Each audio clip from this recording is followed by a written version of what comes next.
Ես չեմ առաջնորդվում են հանգամանքով, թե առավելությունները որոնք են մի կողմ գնալը կամ մյուս կողմ գնալը, ես առաջի հերթին ուզում եմ առաջնորդվել մեր ազգային շահերով եւ ապավինել հասարակության այսպես աջակցությանը։ Տվյալ պարագայում գերխնդիրը մեր ազգային անվտանգությունն է, ազգային անվտանգության տակ մենք հասկանում ենք նաեւ Լեռնային Ղարաբաղի բնակչության անվտանգությունը եւ այս հիմնախնդրի լուծումը, որը դեռևս չլուծված է տարածաշրջանում, սա կարծում եմ բոլոր մեր հետաքրքրություններից ու շահերից ամենամեծն է, այնց հետո կարող են գալ նաեւ տնտեսական, այսպես ասած, իմպերատիվներ կամ շահեր, հետաքրքրություններ,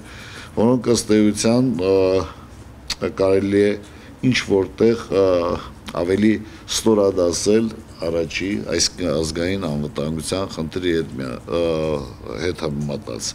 Տվյալ պարագայում ըստ էության Հայաստանի Հանրապետությունը հասկանալի պատճառներով տևական ժամանակ է, որ արդեն գտնվում է անվտանգության առումով հապկի շրջանակներում եւ բնականաբար կա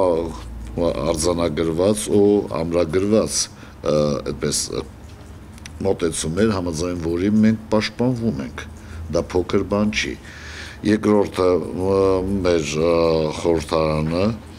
նաև քաղաքական ղեկավարությունը ըստ էության համաձայնությունը տվել են, ոչ թե ըստ էության, արդեն տվել են համաձայնությունը, որ 49 տարի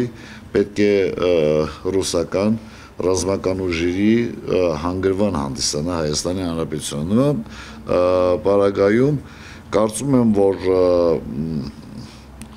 կայացած որոշումը պետք է բոլորիս համար անկալելի լինի, հասկանալի լինի եւ ինչ որ առումով այո գնահատելի լինի։